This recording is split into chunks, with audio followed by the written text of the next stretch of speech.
ஆம், அன்பார்ந்த தாய்மார்களே, தந்தையர்களே, சகோதர சகோதரிகளே,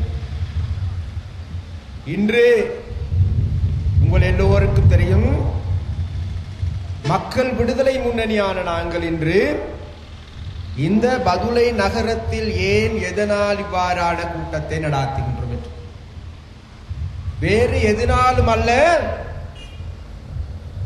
இம்மாதம் நவம்பர் மாதம் ஆகுகின்ற போது உவா மாகாண சபைக்குரிய கால முடிவடைகின்றது. அந்த கால முடிவடைந்ததன் பிறகு உவா மாகாண சபைக்கான தேர்தல் நடாத்தப்பட வேண்டும். ஆனால் இன்று மஹிந்த ராஜபக்ச அவர்களுக்கு தெரியும், இதற்கு முன்பு ஒவ்வொரு மாகாண சபைகளும் காலம் கழிவதற்கு முன்பே தேர்தல்கள் நடாத்தப்பட்டன. அவசரமாக தேர்தல்கள் நடாத்தப்பட்டன. ஆனால் இன்று இந்த உவா மாகாண சபை தேர்தல் நடைபெறுகின்ற இந்த தருவாயில் இன்னமும் உவா மாகாண சபை தேர்தலுக்கு மஹிந்த ராஜபக்ச அவர்கள் தயாராக முடியாது, தத்தளித்துக் கொண்டிருக்கின்றனர். ஏனென்றால் வேறு எதனாலும் அல்ல, மஹிந்த ராஜபக்சவின் இறங்கு முகம் ஆரம்பித்திருக்கின்றது. மஹிந்த ராஜபக்சவின் இறுதி காலம் ஆரம்பித்திருக்கின்றது. மஹிந்த ராஜபக்சவோடு சேர்ந்திருக்கின்ற அனைத்து சந்தர்ப்பவாத கும்பல்களுக்கும் இறுதி பயணத்திற்கு தயாராகி கொண்டிருக்கின்றார்கள். அதனால் உவா மாகாணத்தில் வாழுகின்ற தோட்ட தொழிலாளர்கள் என்றும் இல்லாதவாறு தயாராகி கொண்டிருக்கின்றார்கள். வேறு எதனாலும் அல்ல, 66 வருடங்களாக இந்த நாட்டில் ஒவ்வொரு கட்சிகளுக்கும் வாக்களித்திருக்கின்றோம். 66 வருடங்களாக இந்த நாட்டில் பச்சை நிறம், நீல நிறம் என்று கட்சி ரீதியாக பிளவுபட்டிருந்தோம். 66 வருடங்களாக எங்களை பகடை காய்களாட்டம் பயன்படுத்திய அரசியல்வாதிகள் இருக்கின்றார்கள், தொழிற்சங்கவாதிகள் இருக்கின்றார்கள். ஆனால் இன்று தோட்ட தொழிலாளர்கள் இந்த உவா மாகாண சபையின் மூலமாக இன்று சந்தர்ப்பவாத, அதே போல் மக்களை நசுக்குகின்ற, அதே போல் தொழிற்சங்க ரீதியாக மக்களை வஞ்சிக்கின்ற, தொழிற்சங்க ரீதியாக தோட்ட தொழிலாளர்களை நடு தெருவில் தள்ளிய அனைத்து அரசியல்வாதிகளுக்கும் நல்ல பாடத்தை படிப்பிப்பதற்கு, அதே போன்று இலங்கை அரசியலில், தோட்ட தொழிலாளர்களது அரசியலில், மலையக மக்களின் அரசியலில் ஒரு திருப்பு முனையை ஏற்படுத்துவதற்கு எதிர்வரும் மாகாண சபை தேர்தல் தயாராகியிருக்கும். அவ்வாறான மாகாண சபை தேர்தல் தயாராகியிருக்கின்ற பொழுது மக்கள் விடுதலை முன்னணியான நாங்கள் தயார்.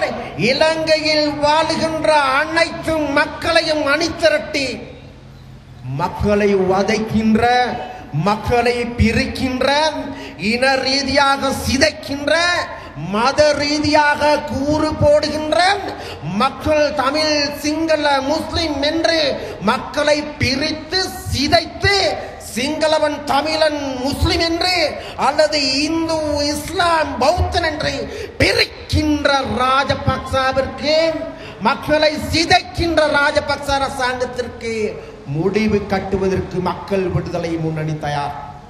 அதனால் இந்த பதுளையில் வாழுகின்ற மக்களிடம் நாங்கள் கேட்கின்றோம், பதுளை மாவட்டத்தில் வாழுகின்ற தோட்ட தொழிலாளர்களிடம் நாங்கள் கேட்கின்றோம், பதுளையில் வாழுகின்ற முஸ்லிம் மக்களிடம் நாங்கள் கேட்கின்றோம், பதுளையில் வாழுகின்ற உவா மாகாணத்தில் வாழுகின்ற அனைத்து மக்களிடமும் நாங்கள் கேட்டுக்கொள்கின்றோம். வேறு எதுவும் அல்ல, இப்பொழுது நீங்கள் தயாராகுங்கள். ஏனென்றால் ராஜபக்சவின் இறங்கு முகம் ஆரம்பித்திருக்கின்றது, மக்கள் விடுதலை முன்னணியின் ஏறு முகம் ஆரம்பித்திருக்கின்றது. கடந்த தென் மாகாண சபை தேர்தலில், மேல் மாகாண சபை தேர்தலில் அரசியல் ரீதியான வெற்றி வேறு யாருக்கும் கிடையாது. மக்கள் விடுதலை முன்னணி மாத்திரமே, மக்கள் விடுதலை முன்னணி மாத்திரமே இன்று அரசியல் ரீதியாக நிமிர்ந்து நிற்கின்ற, மக்களுக்காக குரல் கொடுக்கின்ற, இன ஒற்றுமைக்காக பேசுகின்ற அல்லது மத அடிப்படைவாதத்துக்கு எதிராக குரல் கொடுக்கின்ற ஒடுக்கப்பட்ட மக்களது குரலாக ஒலிப்போர் வேறு யாரும் அல்ல, மக்கள் விடுதலை முன்னணியான JVP. அதனால் அன்பார்ந்த தாய்மார்களே, தந்தையர்களே, சகோதர சகோதரிகள், இவ்வாறு நாங்கள் பேசுகின்ற பொழுது இந்த உவஹ மாகாண சபை என்பது மிகவும் முக்கியமான மாகாணம். ஏனென்றால் இலங்கையில் தோட்ட தொழிலாளர்கள் வாழ்கின்ற, கூடுதலாக வாழ்கின்ற இரண்டாவது மாவட்டம் பதுளை மாவட்டம். ஆனால் இந்த தோட்ட தொழிலாளர்கள் என்பது ஒரு நாள் அல்ல, 2 நாள் அல்ல, 180 வருடங்களுக்கு மேலாக வஞ்சிக்கப்பட்ட மக்கள். 180 வருடங்களுக்கு மேலாக தாங்களது வியர்வை, இரத்தம், இறுதியாக தாங்களது எலும்பு கூடுகளையும் இந்த தேயிலை செடிகளுக்காக உரமாக்கிய மக்கள்.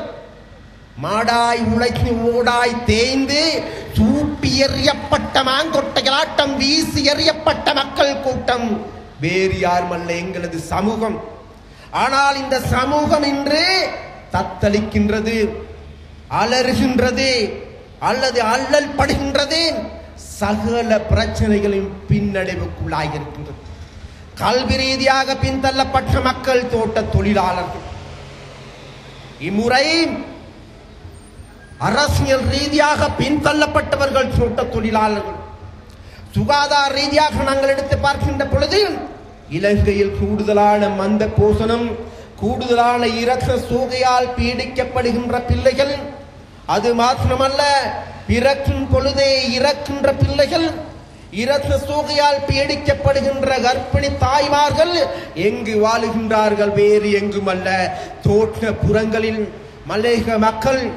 ஆனால் இந்த மலையக மக்கள் என்பது, தோட்ட தொழிலாளர்கள் என்பது 180 வருடங்களாக இந்த நாட்டுக்காக உழைக்கின்றார்கள். அது மாத்திரமல்ல, தாங்களது வியர்வை இரத்தத்தை சிந்துகின்றார்கள். அது மாத்திரமல்ல, ஒரு காலத்தில் 180% அதிகமான வருவாயை தேடி கொடுத்த மக்கள் இன்றும் கூட தாங்களது உடல் உழைப்பால் இந்த நாட்டுக்காக 115.5% அந்நிய செலவாணியை ஈட்டி கொடுப்பவன் யார்? வேறு யாரும் அல்ல, தோட்ட தொழிலாளர்கள். அவ்வாறான தோட்ட தொழிலாளி இன்று சகல வழிகளிலும் பின்தள்ளப்பட்டு இருக்கின்றார்கள். சகல அரசியல்வாதிகளாலும் பின்தள்ளப்பட்டு இருக்கின்றார்கள். சகல அரசியல்வாதிகளாலும் ஏய்க்கப்பட்டு இருக்கின்றார்கள். சகல அரசியல்வாதிகளாலும் வஞ்சிக்கப்பட்டு இருக்கின்றார்கள். அந்த வஞ்சனையின் இன்னும் ஒரு முகமாக ராஜபக்சவும் திகழ்கின்றார்கள். இந்த ராஜபக்ச அவர்கள் ஆட்சி பீடத்துக்கு வருகின்ற போது 2005ஆம் ஆண்டு குறிப்பிட்டார்கள், நாங்கள் மஹிந்த ராஜபக்ச அவர்கள், நான் மஹிந்த சிந்தனையை உருவாக்குகின்றேன், ஏதோ மஹிந்த சிந்தனையில் தோட்ட தொழிலாளரை பற்றி பேசுகின்றேன். தோட்ட தொழிலாளர்கள் என்பது 180 வருடங்களாக இந்த நாட்டுக்காக உழைக்கின்ற மக்கள், மிகவும் பின்தங்கிய நிலையில் இருக்கின்றார்கள். அவன் செத்த பிறகும் கூட அவனுக்கென்று கூறுவதற்கு ஒரு காணி துண்டு கிடையாது. அதனால் ராஜபக்ச ஆகிய நான் அவர்களுக்கு 7 பர்ச்சஸ் காணி தருகின்றேன் என்று கூறினார். அது மாத்திரமல்ல, கூடுதலாக ரொட்டி சாப்பிடுகின்றவர்கள், கோதுமை மா சாப்பிடுகின்றவர்கள் வேறு யாரும் அல்ல, தோட்ட தொழிலாளர்கள். அதனால் அவர்களுக்கு நான் கோதுமை மானியம் தருகின்றேன் என்று கூறினார்கள். அது மாத்திரமல்ல, வீட்டு உரிமை, வீட்டு கடன், அது மாத்திரமல்ல, கல்வியில் மிகவும் மோசமாக பாதிக்கப்பட்டு இருக்கின்றார்கள்.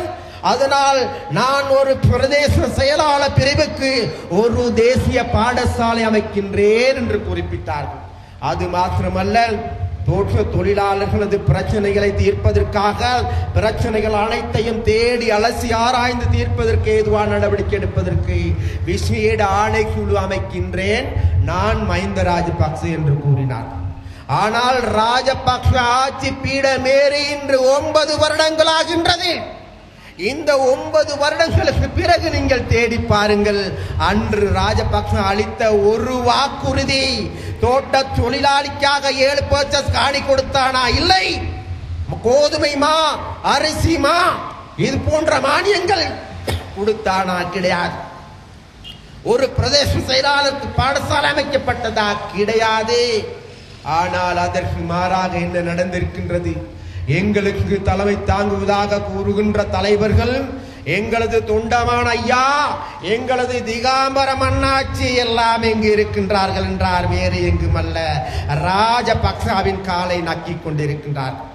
இங்க இருக்கின்ற சுரேஷ் வடிவேலங்கையா இருக்கின்றார் என்றால், செந்தில் எங்க இருக்கின்றார் என்றால் வேறு எங்குமல்ல, ராஜபக்சாவே சரணம் என்கின்றார்கள்.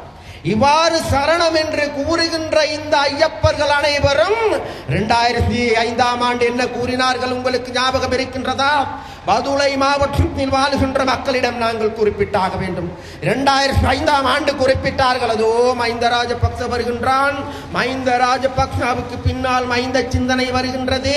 மஹிந்த சிந்தனை என்பது இனவாத சிந்தனை. அந்த இனவாத சிந்தனைக்கு தன்மானமுள்ள தமிழன் வாக்களிக்க கூடாது. அன்று இந்த தொண்டமானவர்கள், அன்று இறந்து போன சந்திரசேகரன் அவர்கள், மனவ கணேசன் அவர்கள் எல்லாரும் சேர்ந்து கொண்டு சொன்னானுங்க, அடே தோட்ட தொழிலாளியே, தன்மானம் உள்ள தமிழனே, மஹிந்த ராஜபக்சாவுக்கு வாக்களிக்க வேண்டாம் என்று குறிப்பிட்டார். ஆனால் மஹிந்த ராஜபக்சா ஜனாதிபதியாக வந்து விட்டார். வந்ததன் பிறகு இவர்கள் அனைவரும் அலரி மாளிகைக்கு பின் கதவால் போயிட்டு கேட்கின்றோம், ஐயா ராஜபக்ச அவர்களே, நாங்கள் உங்கள் காலை நக்கியாவது பிழைக்கின்றோம், பரவாயில்லை, எங்களுக்கு அமைச்சு பதவி தானீங்களான்னு கேட்கிறாங்க. மஹிந்த ராஜபக்ச பார்த்தாரு, ஓ லூஸ் இல்லாம புத்திர சிகாமணியை தவிர எல்லாத்துக்கும் அமைச்சு பதவி கொடுத்துட்டார்.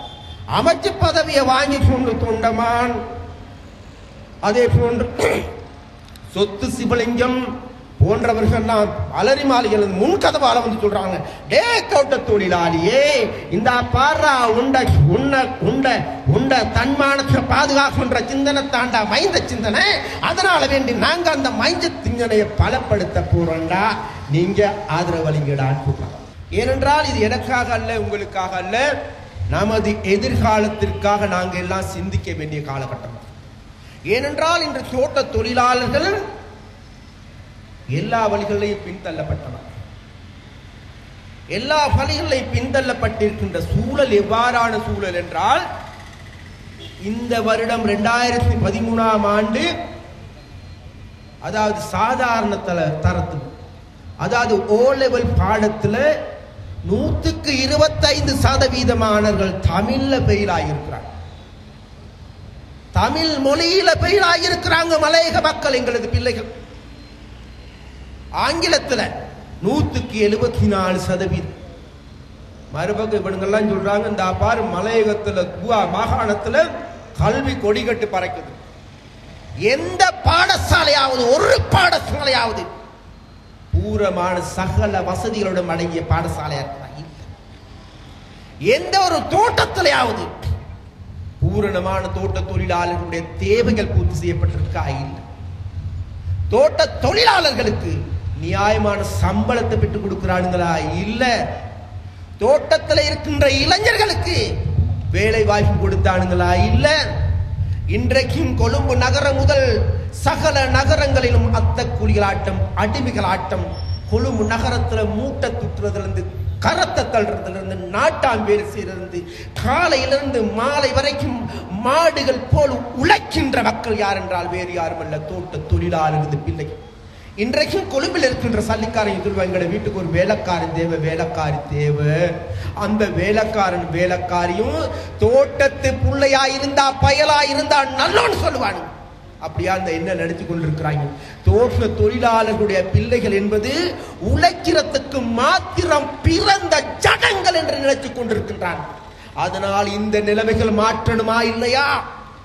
எங்களது பிள்ளைகளுடைய கல்வி நிலைமையை மேம்படுத்தணுமா இல்லையா? தோற்ற தொழிலாளர்கள் இன்று 183% குடிக்க பழகி இருக்கிறாங்க, குடிகாரனாக மாற்றி இருக்கிறாங்க. எங்களை குடிகாரனாக மாற்றிய பாவிகள் யார் என்றால் வேறு யாரும் அல்ல, எல்லா பார் சொந்தக்காரன் அரசியல்வாதி. இலங்கை என்பது உலகத்தில் 2வது குடிகார நாடு. இந்த 2வது குடிகார நாட்டில் கூடுதலான பாரங்கடா இருக்குன்னு கேட்டா வேற எங்கேயும் இல்ல, நுவரெலியா மாவட்டம் சொல்றாங்க. நுவரெலியா மாவட்டத்தில் கூடுதலாக வாழ்றது யாரு? தோட்ட தொழிலாளின்னு சொல்றாங்க. தோட்ட தொழிலாளியை தேடி பாருங்க. அவனோட புள்ளக்காம்பரா பிரச்சனை தீர்க்கப்பட்டிருக்குதா, அவனோட கல்வி பிரச்சனை தீர்க்கப்பட்டிருக்கா, தண்ணி பிரச்சனை தீர்க்கப்பட்டிருக்கா, போக்குவரத்து பிரச்சனை தீர்க்கப்பட்டிருக்கா? இல்லை இல்லை இல்லை. ஆனா சந்திக்கு சந்தி சந்திக்கு சந்தி பார மாத்திரம் திறந்து போட்டு, வாங்க முத்துலிங்க, வாங்க முத்தையா, நீ குடி குடி குடின்னு சொல்லி எங்கட குடியை கெடுத்து வச்சிருக்காங்க ஐயா. அப்படியாக எங்களை குடியை கெடுக்கிறதுக்கான காரணம் வேற எதுவும் இல்லை. நாங்க அவர் குடிக்கு குட்டு சவுராகின்ற பொழுதுதான் அவனுங்க போடுகின்ற தாளத்துக்கு ஏற்ப ஆடுகின்ற பொம்மைகளாட்டம் மாறணும். அவனுங்களுக்கு தேவை இருக்கு வேறு எதுமல்ல. தோற்ற தொழிலாளி சதா காலம் இதே சாக்கடையில இருக்கணும், தாங்கள் சொகுசாக வாழணும்.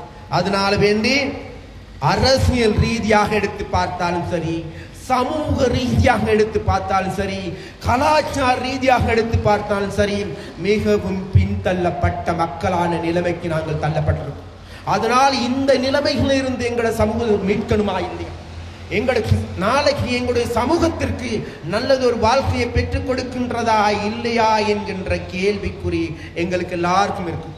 அதனால் இந்த 21ஆம் நூற்றாண்டு சொல்றாங்களே, விஞ்ஞான உலகம்னு சொல்றாங்களே, இந்த விஞ்ஞான உலகத்துல தோட்ட தொழிலாளர்களுடைய வாழ்க்கை எங்க போய் கொண்டிருக்கு.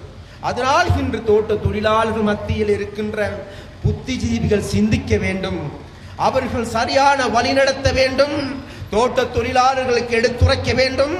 தோட்டத்தில் இருக்கின்ற கலைஞர்கள், ஊடகவியலாளர்கள், இருக்கின்ற ஆசிரியர்கள் அனைவரும் ஒன்று சேர வேண்டும். தோட்ட தொழிலாளியின் தலை விதிய இது நாள் வரைக்கும் தீர்மானித்தவர்கள் அரசியல்வாதி அல்லது தொழிற்சங்கவாதிகள்.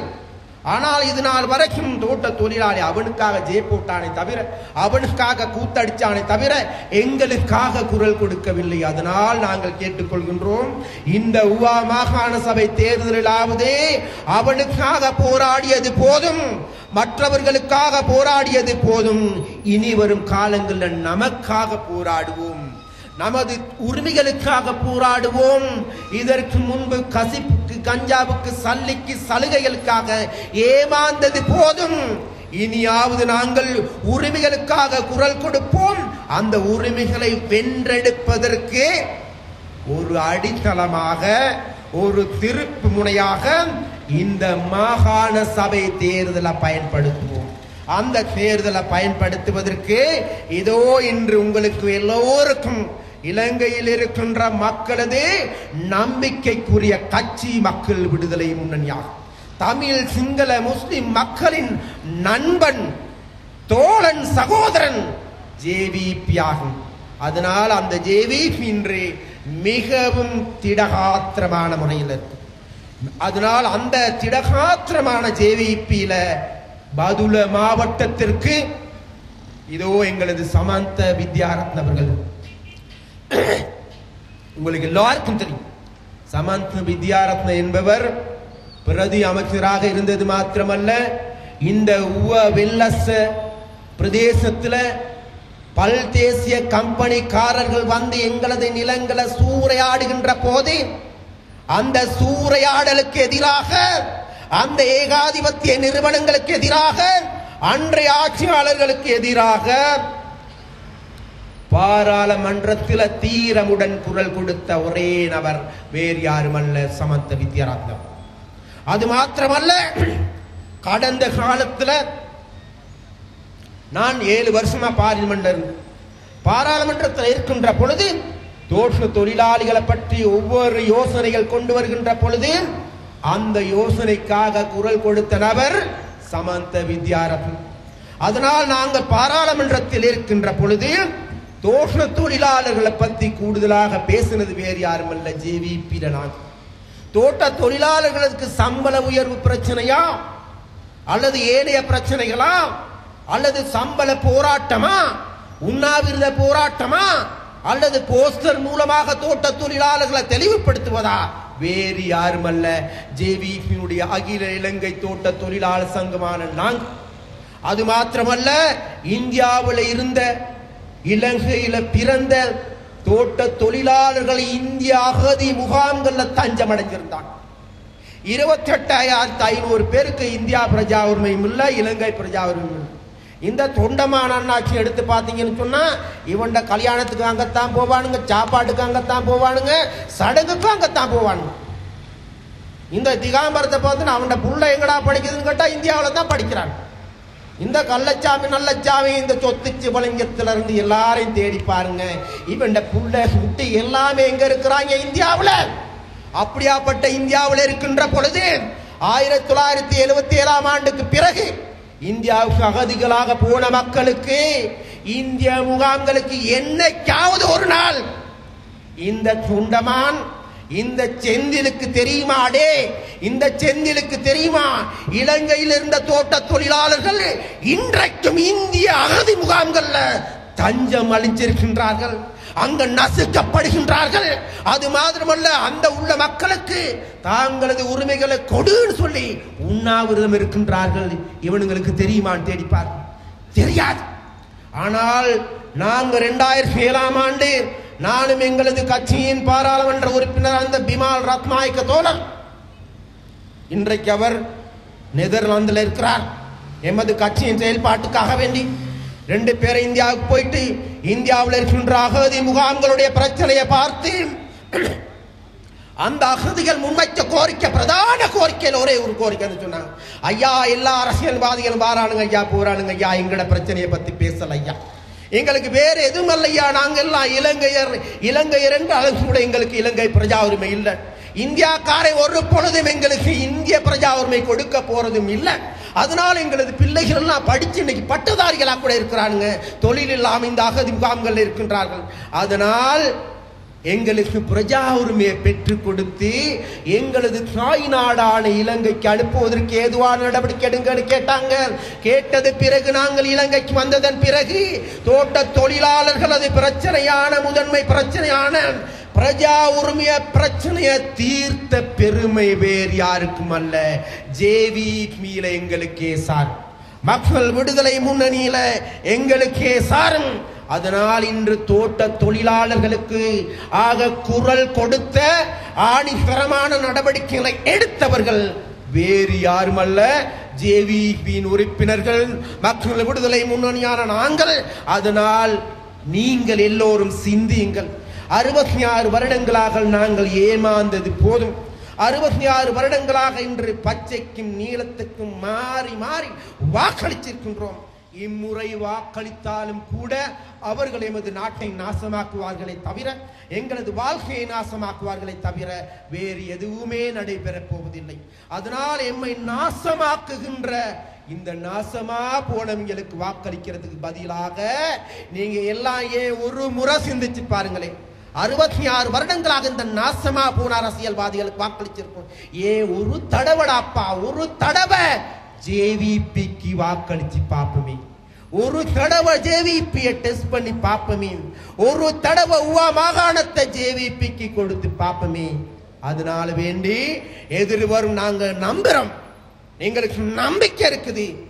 இலங்கையில் இருக்கின்ற உவா மாகாணத்தில் இருக்கின்ற தமிழ், சிங்கள, முஸ்லிம் அனைத்து மக்களும் ஒன்று சேர்ந்து எதிர்வரும் உவா மாகாண சபை தேர்தலில் மஹிந்த ராஜபக்சவுக்கு இறுதி பயணத்துக்கு தயாராகிறோம்.